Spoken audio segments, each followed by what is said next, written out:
Fidan Rustamova. I am the Chief Operations Officer of Startup Grind Baku chapter. So before we go into the event, and we have two special guests today with us, I'm going to just quickly talk about Startup Grind for a couple of minutes, and then I'm going to introduce our speakers, and then they will go on and go over the questions. So for those of you that don't know, and if you're a first time participating in an event of Startup Grind, Startup Grind is actually a global community of entrepreneurs, and we're connected to over 2 million people all over the world in 125 countries and 600 cities. So since last year, we also have a chapter here in Baku. Our main mission is to invite founders of companies, CEOs, managers in different fields, and talk about their success stories, their failures, what they've learned, and sort of to share their experience with our community. Now, on the website, if you go to search a city, you can find Baku chapter's website, well, the webpage, and you can join the community here. As you can see, we have 306 members. This is where you can stay updated about all of our events and participate, get tickets through them. These are some of our global and local partners and sponsors. So today we are very happy to actually have our guests. Now I would like to talk about them just in a short form. So today we have Fuad Babayev. He is the general manager of Wolt Azerbaijan, and he has been since the founding of Wolt in July 2019. He has international experience in consulting, banking, complemented by his master's degree in management of information systems and digital innovations at London School of Economics. And another very special guest all the way from Georgia, we have Natalie Khizanishvili. She's the general manager of Wolt Georgia. And she has over 13 years of experience in business development, banking, e-commerce, and she's the general manager of Wolt Georgia from 2018. So thank you, both of you, very much for agreeing to have this event. Back when we were, talking to people, talking to our potential audience about having an event with Wolt, we had a lot of people who were interested in especially talking to Wolt managers and representatives. For some reason, I think that's partly because Wolt has been quite popular here in Azerbaijan, and I'm sure it's the same for Georgia as well. So if you would like to go on and maybe give a little bit of an introduction about you, and I think you guys have a presentation as well. So we'll go over that presentation. Then we have some questions, which this time we really took the questions from the audience, and everybody who's watching us today, feel free to either ask your questions in the Zoom chat or on Facebook Live, and we're going to make sure to cover as many of them as we can. So Fuad, Natalia, please go ahead. Thank you very much, Fidan. Thank you very much, everyone. Hello once again. Thanks for the warm welcome. As suggested, we've prepared a brief presentation on Wolt just to explain the company for those who haven't heard about the history of the company and what we stand for. And then without further taking it too long, we will proceed with Q&A session with the rest of the guests. So Natalia, if you could please share your screen. Yeah, hi everyone. First of all, thanks for having us on this event on Startup Grind.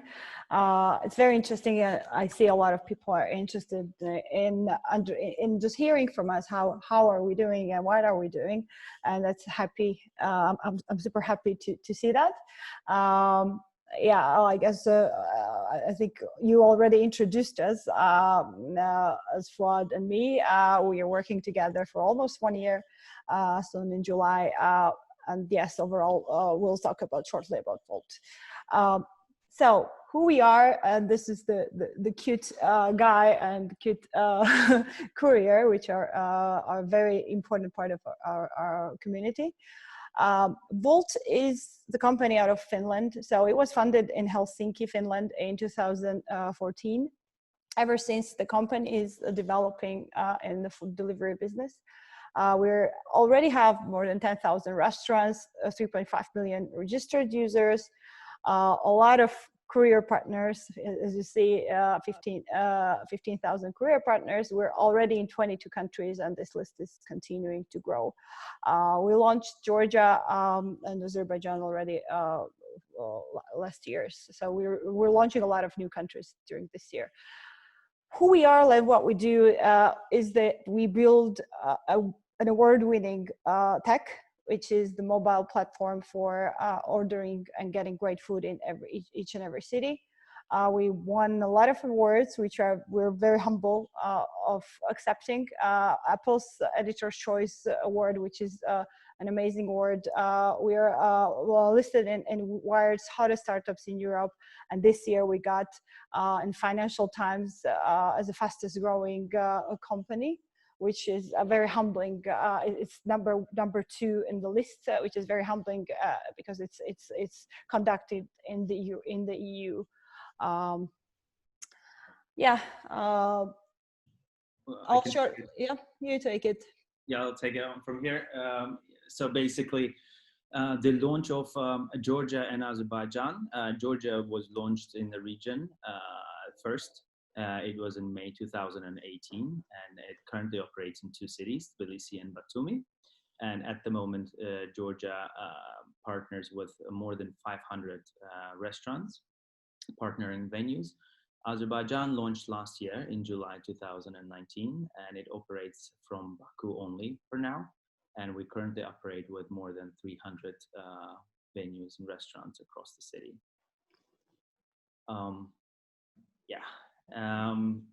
Here's the slide that we take a bit pride for. It's the average delivery time. So you can see the statistics that is average for the Wolt Global, which is 30 minutes for the delivery in most of the cities.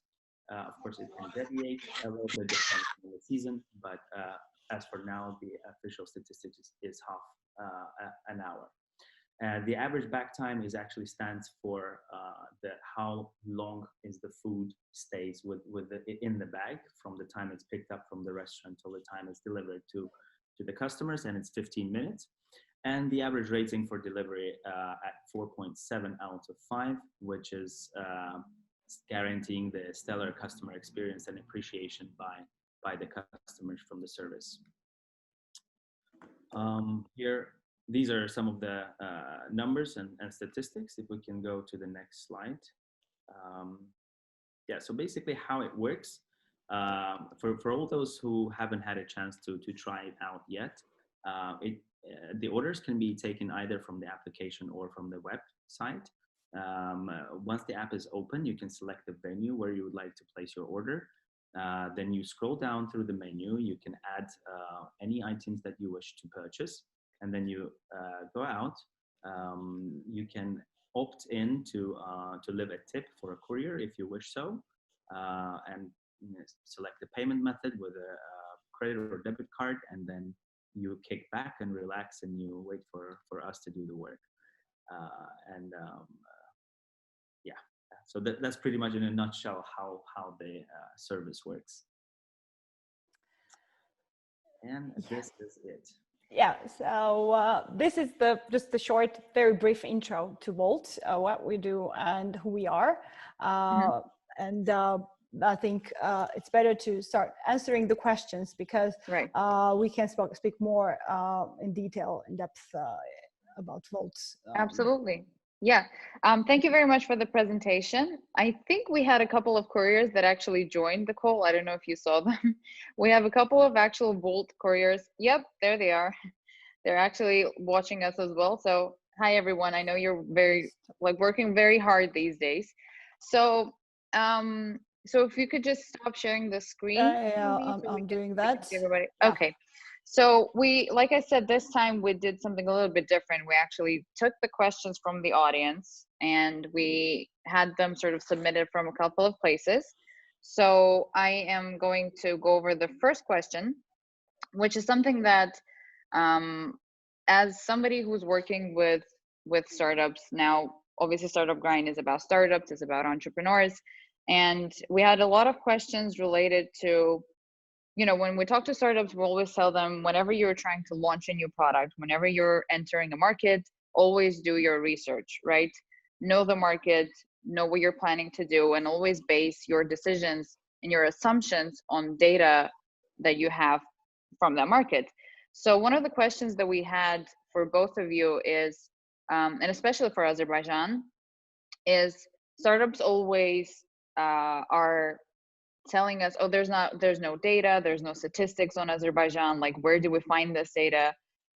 It's really hard to analyze the market. So I was wondering how you did that for Azerbaijan and for Georgia, in terms of like, how do you plan your market entry when there's little to no data for Azerbaijan, and how to extract that data if you did in any way? Right. Yeah. I can start off if Yes. you guys don't mind. So basically, you're right in a sense that there weren't any statistics and data on Azerbaijan in terms of food delivery, or not an extensive one at least. Right. Therefore, but there is still certain information that is useful. For example, one of the key criteria and most important things is the infrastructure in terms of restaurants. In Azerbaijan, and especially in the city capital of Baku, we have a vast diversity of different cuisines.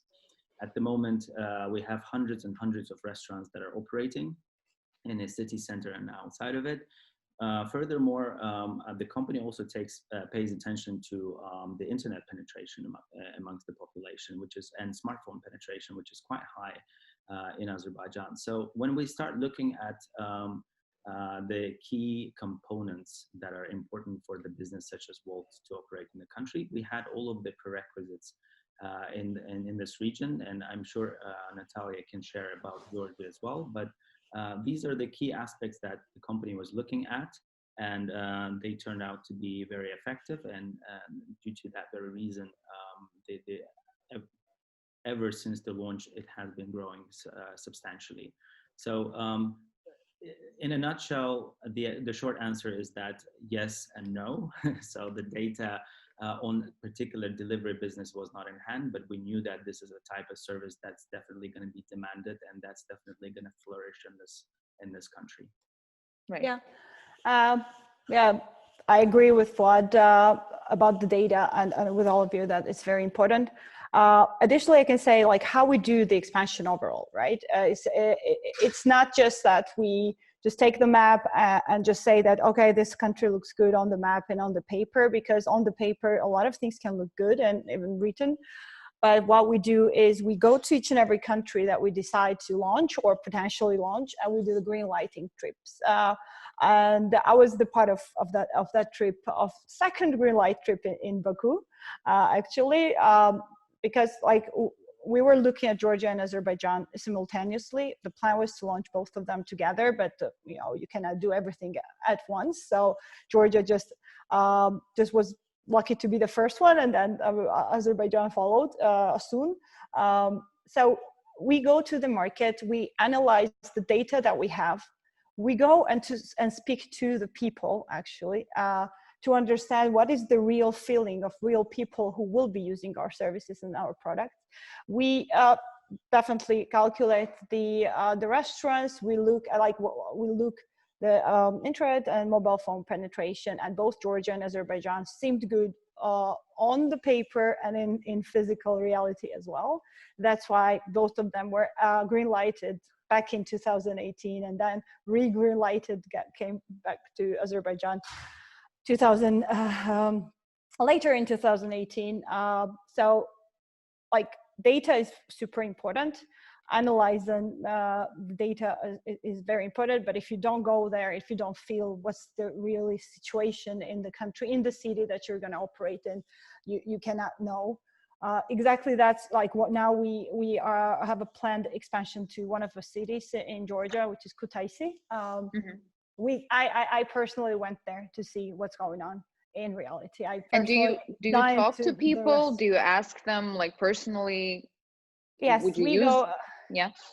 We go to the target audiences, we like our friends and family members or someone we know, or even like just stop a person outside on the street or in the taxi. You just ask the taxi driver about like what are the right channels. Even if in Georgia I go to Batumi or Kutaisi and I ask the taxi drivers like where should we advertise, because that's how we reach our potential audience, and that's how we reach the real people that's going to be really using our services. So yeah, like data is super important, but also like the feeling of the city and feeling of people is also super, super important. That's very interesting. The other thing that I wanted to ask is, I guess, you know, when you're analyzing a new market, right, a potential new market, data that you have or that you're gathering, because there is no data or there is not much of it, there are certain things, I'm guessing, especially cultural things, that you need to take into account, right?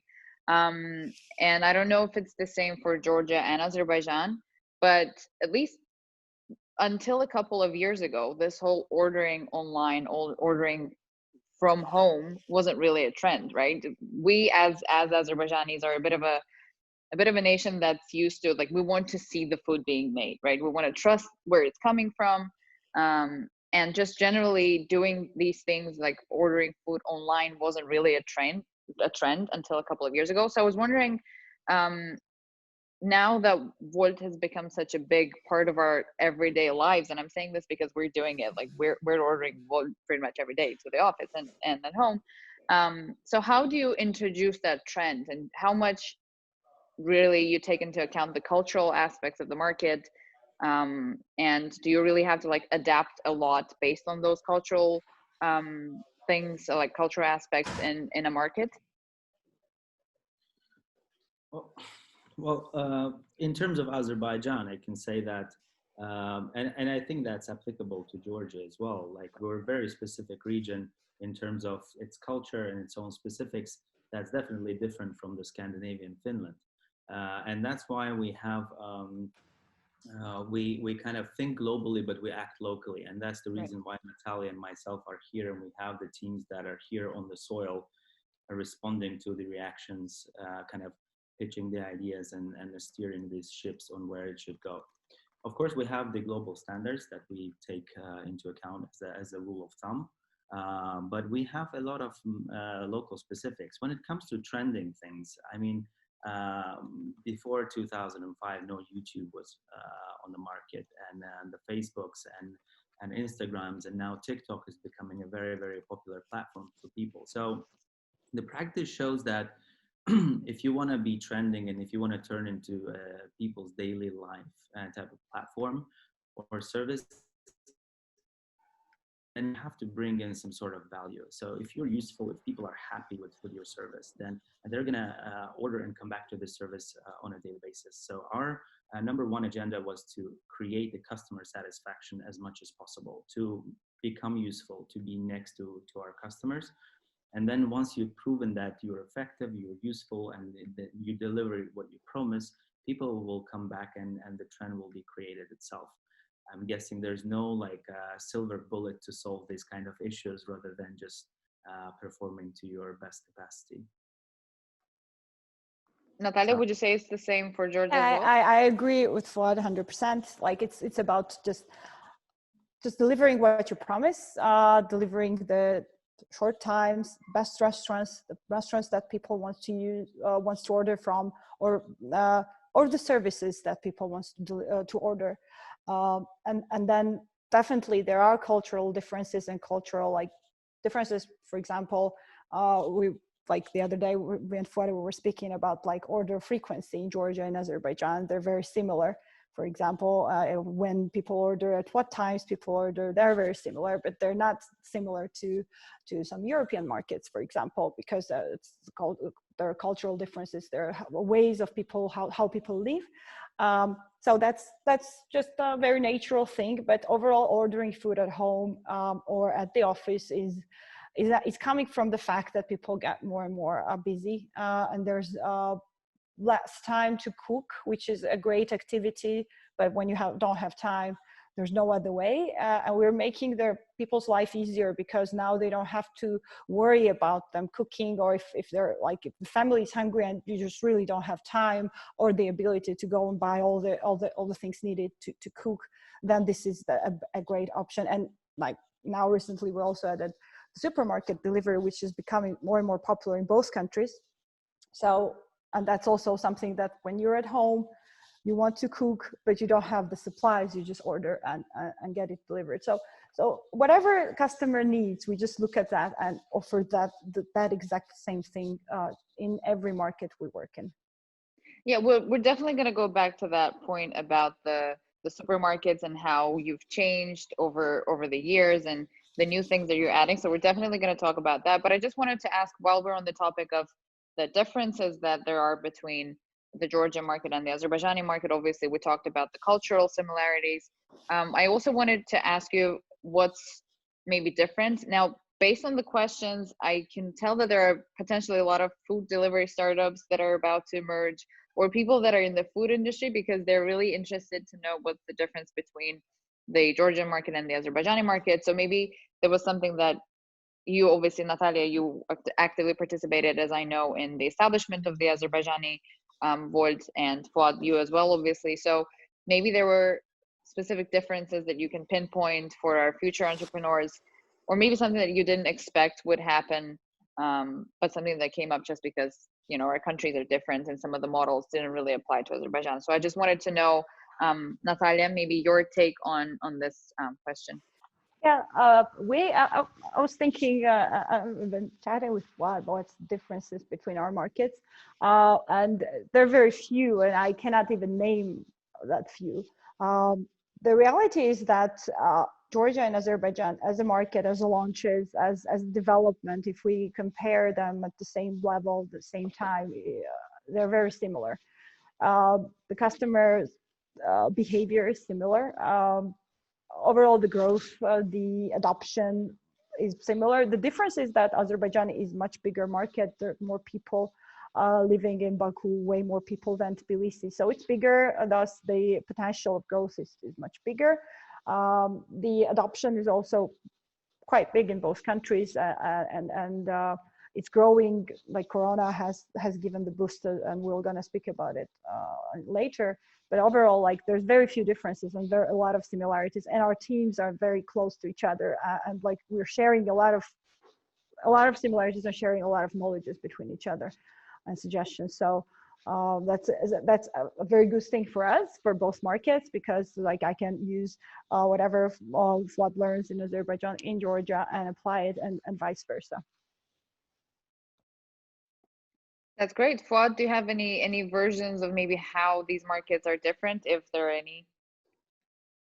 Well, I completely agree with what Natalia said. I mean, I think there's not much of a differences in terms of market itself. I mean, every market and every nation has its own peculiarities, but it's not something that we had to take into specifically account as like, this model has to be different in Azerbaijan because of this Right. and that. There wasn't that substantial, abrupt things that made us to adapt. Of course, each country has its own. For example, Azerbaijan is predominantly Muslim populated country, so we have holidays such as like a period of Ramadan, and Right. in that period the market behaves in a certain pattern. Georgia has its own holidays where it behaves in a different pattern, but all of them, they fall within that patterns of the holidays or the festive seasons and stuff like that. So this is not something that we can particularly like identify like something that would differentiate our markets. That's very interesting. I think that could be really helpful for teams that are, for entrepreneurs that are planning to maybe launch a product regionally and not just in Azerbaijan. I think that's really useful for them.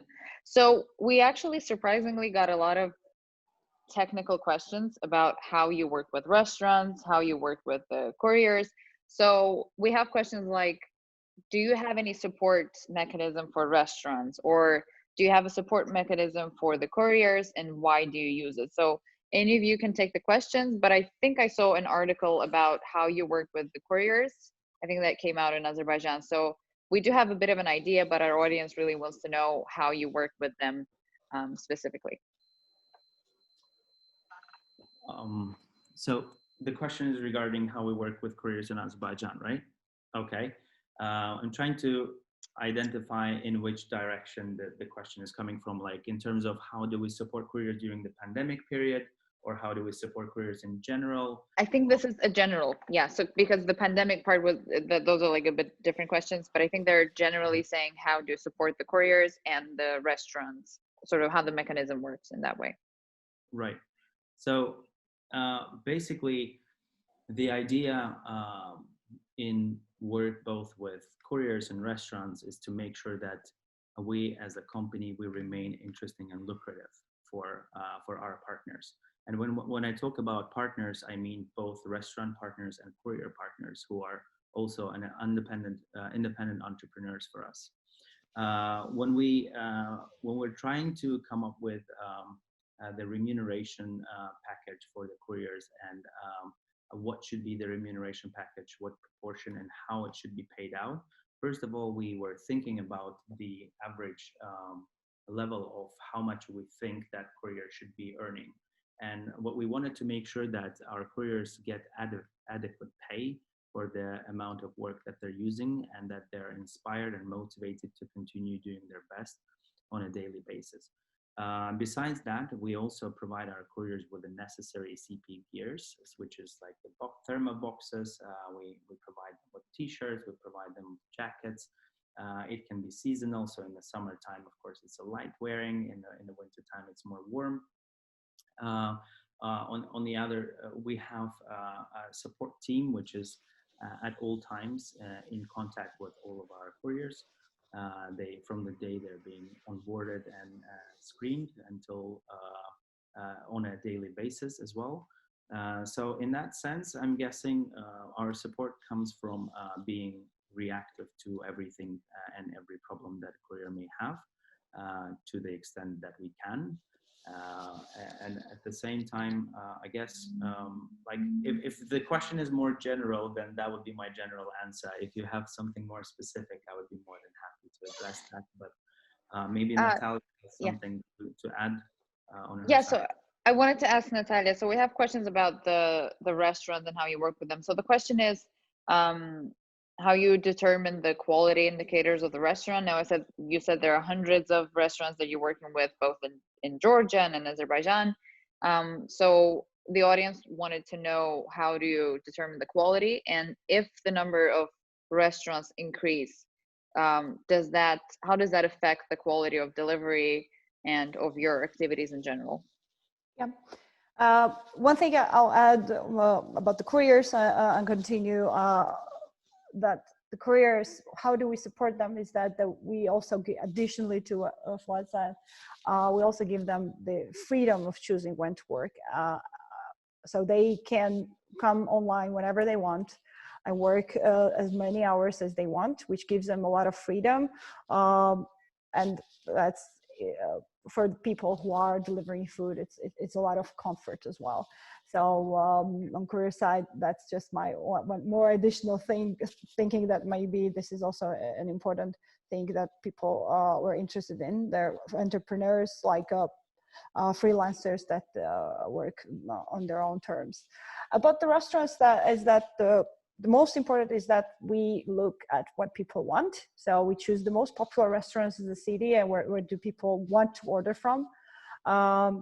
And most of the times those restaurants are quality restaurants that has quality food.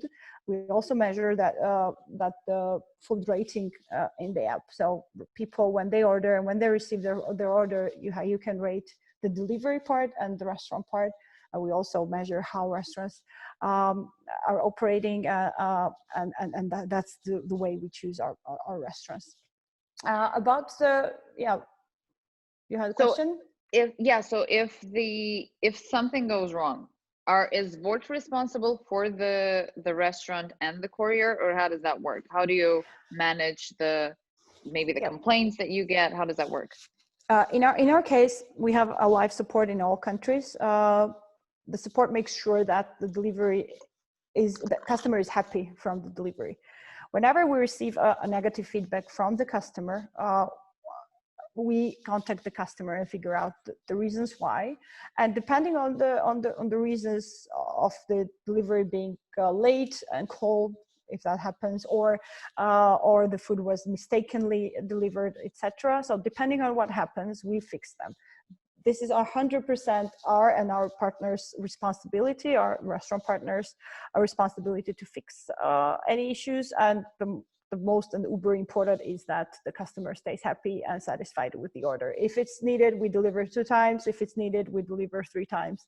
And we sometimes, if it's needed, we refund the delivery fee or the full price of the product. Why? Because we want to make sure that the customer stays satisfied from their order fully. One question was about the restaurant's number, how it impacts the quality. There's not direct correlation between the service levels and the restaurant numbers, but when there are a lot of orders or like big growth in the orders, all of a sudden we have the restaurant gets a lot of orders, and thus the preparation takes longer.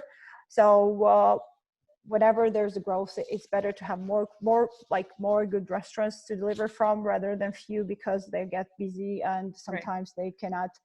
If they also have the physical venue and they have a lot of people there as well, they might get a bit delayed. That's why we try to have like a good level of restaurants depending on the demand. So meet the customer's expectations, whatever is there on this on the map of the city. I mean, I guess part of the problem there is solved because there aren't really people sitting in restaurants right now because, you know, the current situation. So we did want to address that issue as well, because we did get some questions about the pandemic and sort of how that affected your business in general. So we had questions like, were there any changes during the pandemic period? Did the deliveries increase? And if they did, by how many percent? So can you talk about what happened to your business once this pandemic hit? Because I know a lot of businesses were suffering, but I think it was a bit of a reverse effect for you, both of you. Yeah, I can start, and then Fuad will continue for sure.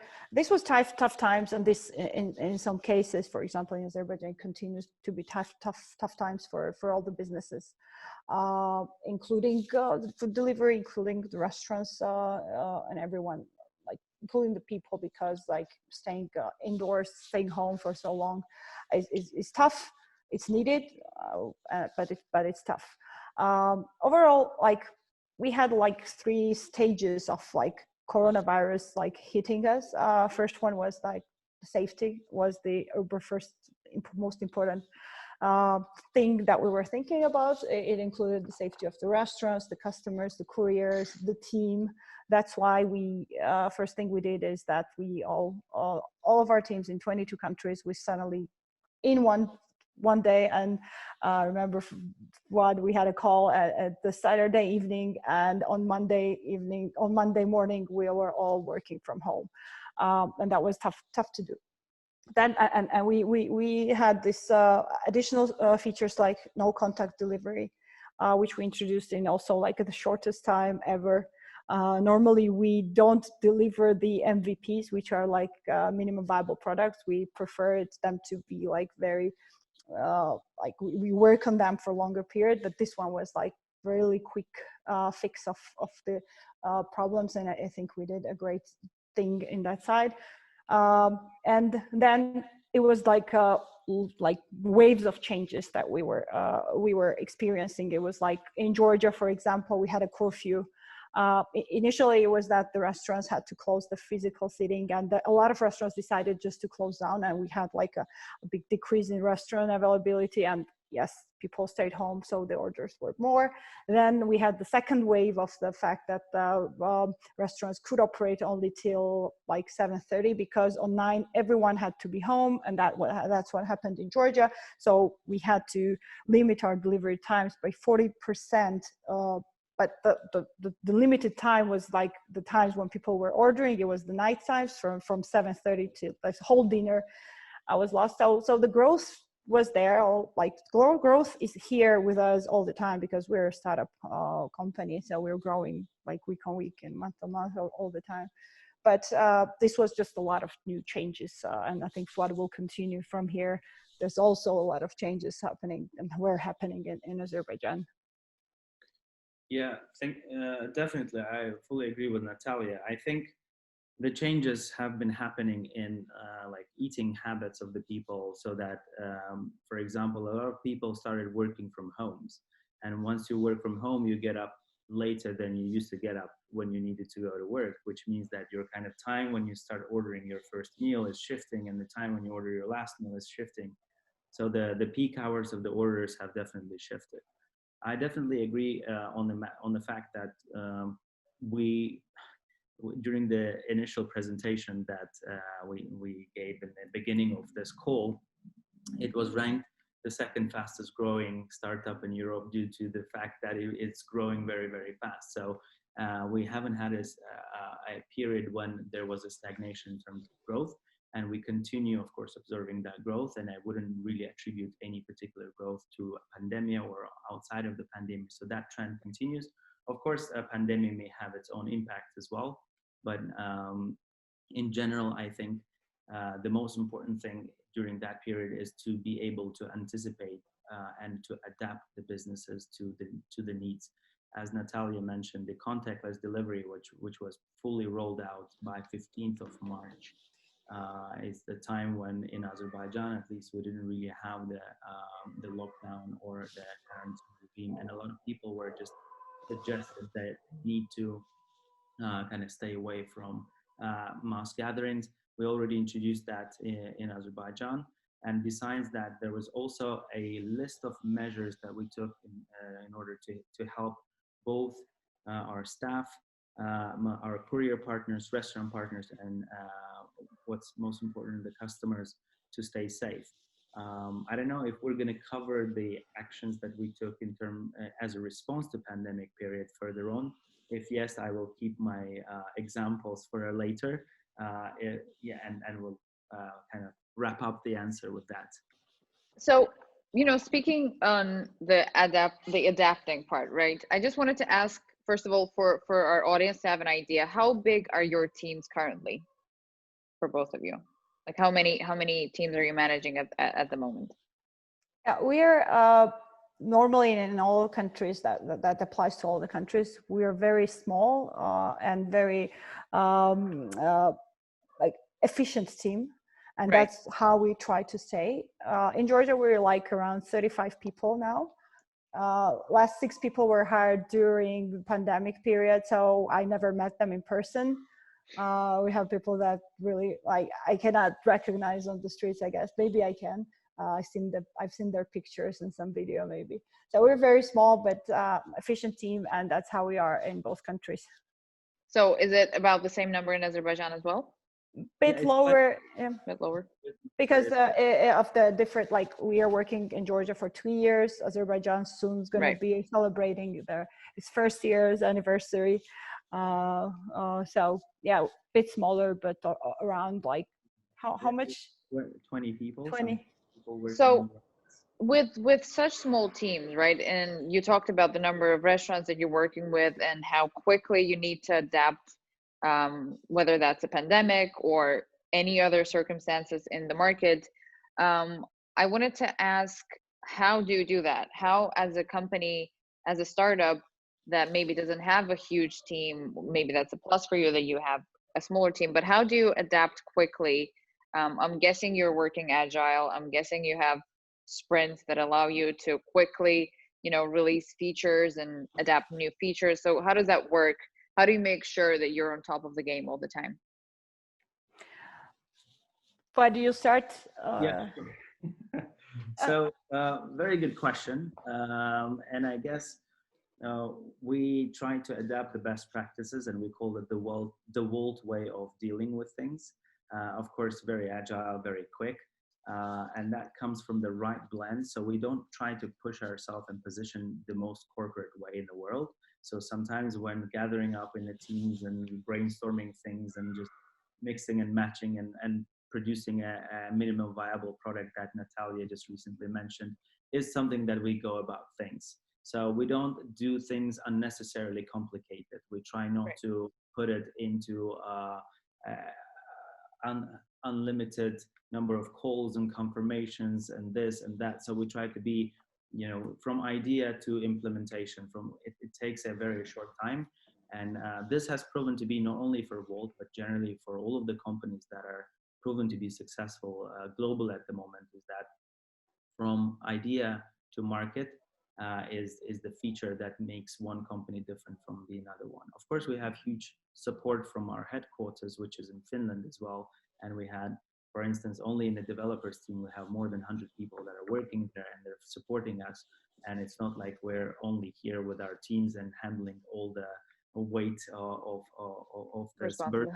Yeah, we have the huge support. We not only from Finland. I mean, our team is very, very in good and friendly terms with Team Georgia, who actually was very hands-on in launching Azerbaijan. A lot of people from Georgian team came over and helped the guys and trained the guys. So it's not only Finland, any country that has an expertise or has done something in the past is jumping out and is willing to extend the help. So I would say that it is that knowledge sharing environment, absence of bureaucracy internally, and the desire to produce the best result is something that is a key factor for this. Maybe Natalia. Yeah, I agree with you fully.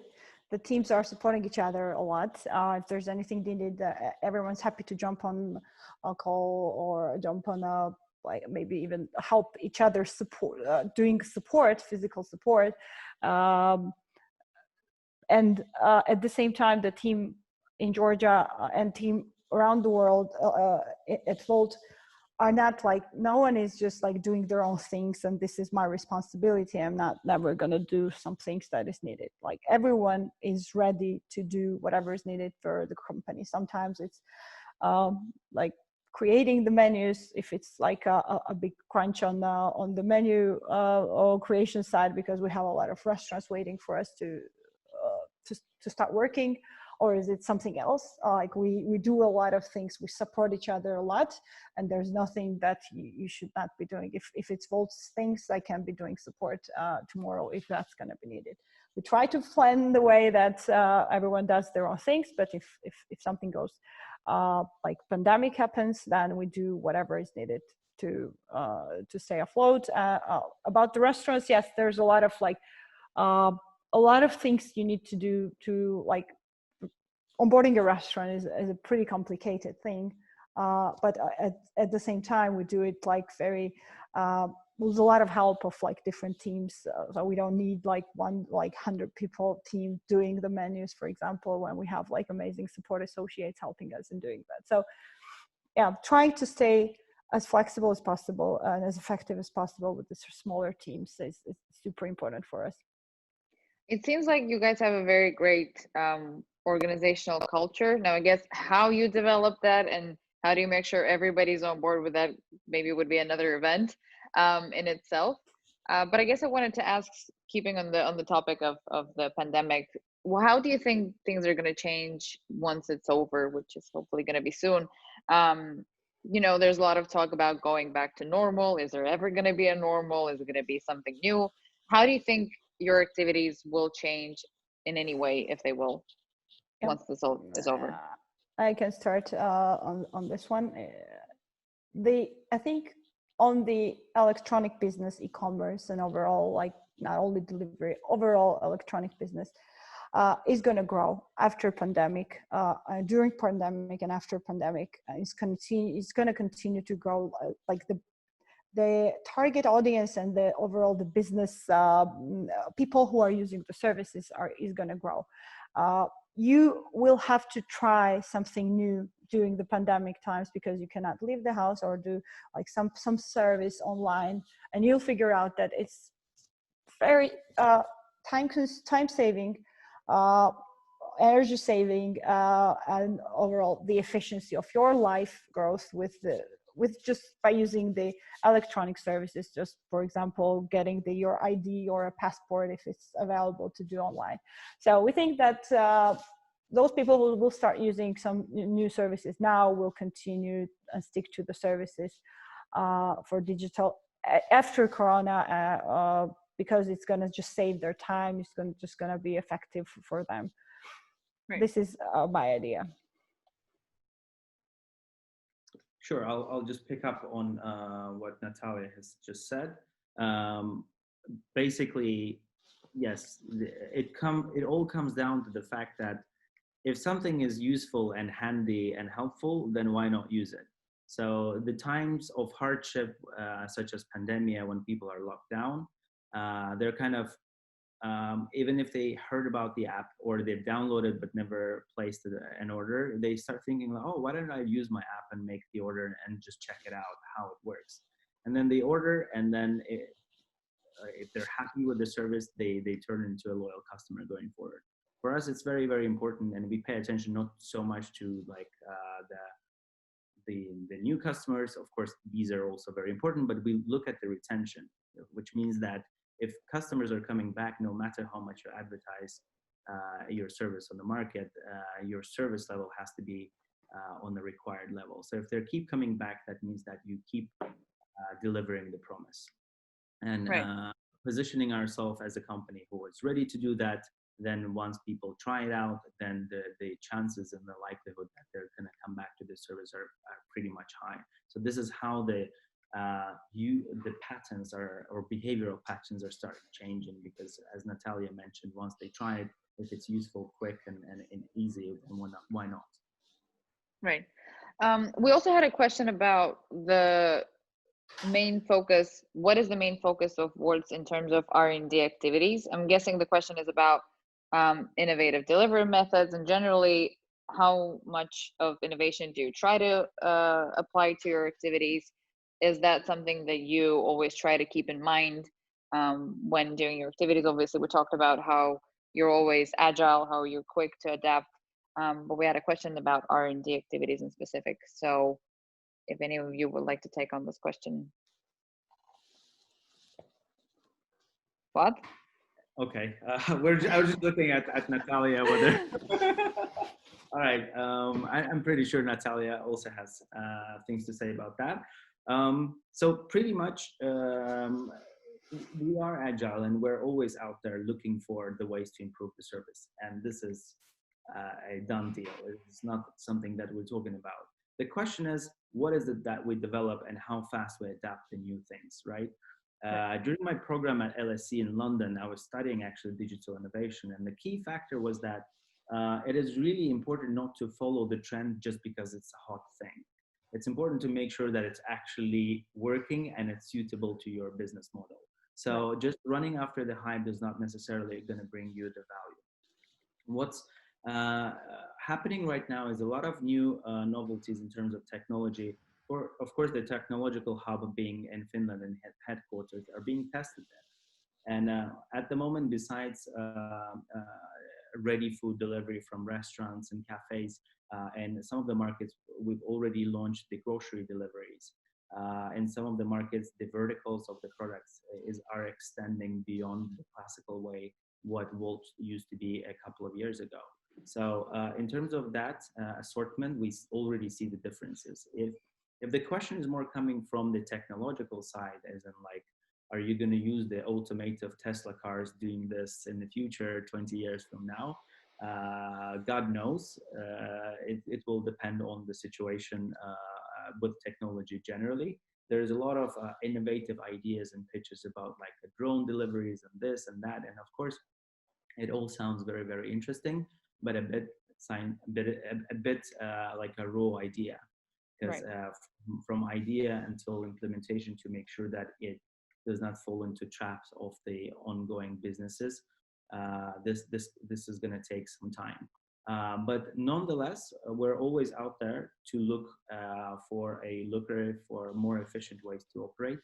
And all of these technological advancements are, of course, being integrated into our day-to-day businesses. Natalia, would you like to? Yeah. As you said, we're integrating a lot of like new technology into our service. You might not see it, but in the back, how we give the pre-estimates, for example, is a lot of like technology behind it. How we say that, how long will it take to prepare and deliver, and we sometimes like 80-90% accurate. That's also the advanced technology that we use in planning. Also, we use a bit of AI, and we're trying to use more, but that's all like in the development. So everything that's going to be really usable, we're going to use. But on the other terms, if the question relies on the other delivery verticals, is something that we already are trying in a lot of markets, including Azerbaijan, including Georgia. We already deliver like kids' toys, for example. We already, and there was a question from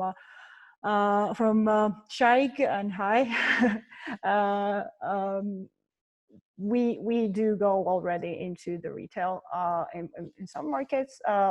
It's pretty well welcomed in especially Georgia, and I know Azerbaijan is also doing a lot of advancements in that, and we're delivering, for example, in Georgia, a lot of wine from the wine shops. So we're looking at different ways of offering the customers whatever they want fast. So we're like just thinking like that. If you need a kid's toy during pandemic or after pandemic fast in 30 minutes because your kid is crying, you can order and do that from Wolt. Or if you need, I don't know, like we even have like accessories shops that just sells like if you're out of, if you need like you're cooking a cake and you need a form for it, you just order from Wolt and in 30 minutes you just cook. It's in the form that you want. So things like that. Whatever you need fast, we're going to deliver, but it's going to develop over time. So Fuad, what do you think are the plans for Wolt Azerbaijan in terms of what we could do in the future? And also we had a question if you're going outside of Baku anytime soon, because I'm guessing people in other cities as well are waiting to have their food delivered by Wolt as well. Is that happening anytime soon? Right. Depends on how you define the word soon. For now, our initial plan was to expand and to cover the entire Baku. Mm-hmm.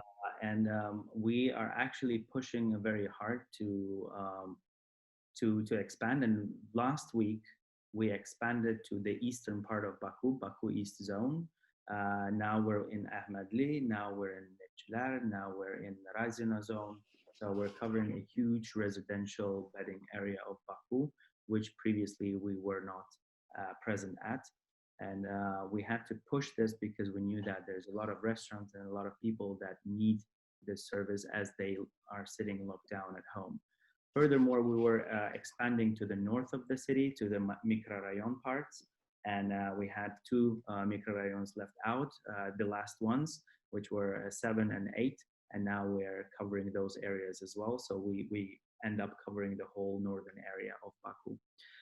Of course, we are always limited by the number of restaurants and infrastructure available. For example, it was really hard for us to expand to the eastern area because there's a lot of highway zones separating between the main area and the eastern area. But that eastern area has quite a high density of population. It has diversity of the top selling restaurants. So if it's there, then we're there. And the question was the matter of time, and the timing, I think, could not be better, and we're expanding it there. So first of all, strategically, we wanted to cover as much as possible within the city of Baku, which we, with the help of the great team, have managed to do. As regards to other cities of Azerbaijan, there are quite a big cities with large populations such as Ganja and Sumgayit. And of course, I'm thinking that later down the pipeline, it is also something that we should be mindful about and think about. We have to kind of closely analyze and monitor the infrastructure that is available there. And then, to answer frankly, at this point, no committed timeline with respect to expanding to those zones has been made up yet. And I think this is something that we're going to be thinking later on during this year. I think we can now go to the questions that we have in the Zoom chat. So somebody is asking, I am a social worker, but I want to start a restaurant. I intend to be a micro owner. I guess the question is, if it's a small restaurant, is it possible to still work with Wolt? Are there any criteria besides the quality of food that we talked about already? Is it possible for a micro business owner, micro restaurant, if you will, to be a partner with you as well? Natalia, would you like Natalia? to Yeah. step on that one? Yeah, like if it is in Georgia, you can definitely, and I think in Azerbaijan as well, as I from my knowledge, that you can be a private entrepreneur yourself, running a restaurant if it's okay, and then going and working with Wolt, so we can sign the contract with the small sized entrepreneurs and private entrepreneurs as well. So there's no limit if it's approved by the government to run the restaurants by that type of ownership. Thank you very much. We also have another question about how well are you ready to compete with global players? I guess, you know, you are a global company technically, but I'm guessing they're asking how are you competing with other companies now. You know, we talked about the trends, and you obviously said that there's something to be said about having your eye on the ball and being focused on your own path and not maybe just copying trends just because they're happening. But is there something that you always keep in mind in terms of the competitors and what you're trying to do to stay competitive in that sense? I'll start with that question, if it's okay, Fuad, if you don't mind. Yeah. So we compete with a lot of players around the world. Having a competitor on the market is a good thing for us. In Georgia, having a competitor makes you move faster, makes you stay more focused on your own game, because if you focus on other people's or other companies' games, then you definitely try to follow them. So we don't do that. We focus on our own things. We have big competitors in some countries. We have 4 and 5 big international competitors, and we compete with them on different grounds. In Georgia, we also have a big competitor, an international ones, and we do share the market with them. And I think that's better for the team. That makes you really move faster. And we don't necessarily concentrate on how we do the competition. We compete on how we do our things, how we do our quality, how we choose the restaurants, what selection you have on the platform, what is the pricing that you're not too expensive to use, because we always want to be as easy and as affordable as possible in all the markets we operate in. So that's a good side of the competition. So I think, and Fuad will continue answering, because I know there's the question also applies to Azerbaijan. Yeah, sure, with great pleasure. Absolutely agree. I mean, competition is not something to run away from, but it's something to kind of absorb. And this is something that keeps any business kind of in shape. And this is ultimately benefiting the markets where the competition is high, which means that the customers and all of the partners, they get to receive the better offer. So competition is definitely, hands down, is good. Generally, if we look at the growth and development at all times lie outside of the comfort zone. So if there were no competition and everyone was relaxed and just sitting down like, okay, I know what I'm doing for the past 10 years and there's nothing to compete against, then this would, of course, not be the desired picture. As Natalia said, we always set our own pattern and we always question and challenge ourselves, irrespective of the fact whether there is a competition or not. Are we doing the best thing we can? If we're delivering in 30 minutes, can we deliver in 25? If we're doing that much restaurants, can we do twice as much, and what does it take? So maintaining the attitude of a questioning mind, asking or questioning the status quo of your business is at the paramount importance for us, of course. But the competition always is great. I mean, the market has the opportunity to see, to observe, and to select, and it's always good to have an option. So how to deal with competition? Welcome it. So staying on the topic of being outside of your comfort zone, not settling down, what would you say, and this is the last question that I'm going to ask today, what would you say are the opportunities for both countries? And I'm hoping that we have a lot of aspiring entrepreneurs who are planning to launch a business, not necessarily maybe in the food industry, But as successful entrepreneurs yourself, what would you say are the opportunities for each country for someone who's maybe considering starting a business in these difficult times? Maybe Natalia, you can start. There are plenty of opportunities in electronic business and e-commerce. For us, the opportunity is that we will continue developing our service, our business, and overall the selection of what we can offer to the customers. Overall, after post-pandemic period we'll see a lot of decline and then a lot of growth, because that's also that's how normally this planet operates. So I think there will be a lot of new opportunities for different types of businesses, especially in the e-commerce, especially in the international businesses like ours. So the most important is to see the opportunity to take it and develop it most of the time internationally, because the local markets is good, but it's not always the size that you want it to be. So to start something, to see the product market fit in your country, in the market that you operate, and then just take it wherever you think it works. Fuad? Right. Definitely, I think the entrepreneurial mind and spirit, some people say entrepreneurial spirit, is something when you're ready to roll up your sleeves, get your hands dirty, and kind of test things out. A good sign about the digital business, about the e-commerce, is that you no longer need to have a big office premises and shiny doors and everything. It all comes down to how well you thought through all of the process from A to Z.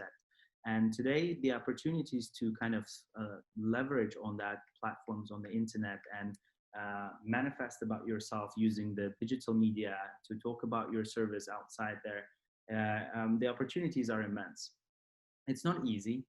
A lot of venture capitalist companies, they say out of 100 businesses that say that they're going to be successful in the next Fortune 500, most likely 90% of them will fail. And this is the brutal reality. So we shouldn't be living in a pink reality. We should understand that there's always a high risk when you're starting something. But that shouldn't stop people from starting, and from if they believe in their idea, if they believe that they have the strength and power to pursue that, they should definitely go after it. And it's important to start from small and then and scale it. So you can start something in Azerbaijan, in Baku, or in Georgia, Tbilisi, and then if it's popular, if it works, then you can always scale it elsewhere. And this is one of the beauties of the electronic digital businesses, that it's easier to scale that rather than the different types and forms. Well, thank you both very much. Hopefully this was inspirational, motivational for our audience, and hopefully we got some insight into how you guys operate in these two different countries. So similar, maybe different in ways, but definitely I think there was a lot to learn from what you guys talked about. Once again, today we had Natalie Khizanishvili, General Manager of Wolt Georgia, and Fuad Babayev from Wolt Azerbaijan. I would like to thank everyone for participating, for asking questions. If you guys want, I'm sure if the speakers don't mind, they could reach out to you on Facebook, LinkedIn. And I would like to talk about Startup Grind just for one more second. So we have our membership now, and so you can contact our chapter, and we give out actually 3 golden tickets for the Startup Grind membership each month for free. So make sure to reach out to us if you're a startup, and we would be more than happy to discuss the potential collaboration. So thank you everyone again, and we'll see you next time. Thank you. Done. Thank you, guys. Bye. Enjoy. Bye. Thank you so much. Have a great evening. Bye. You too. Bye.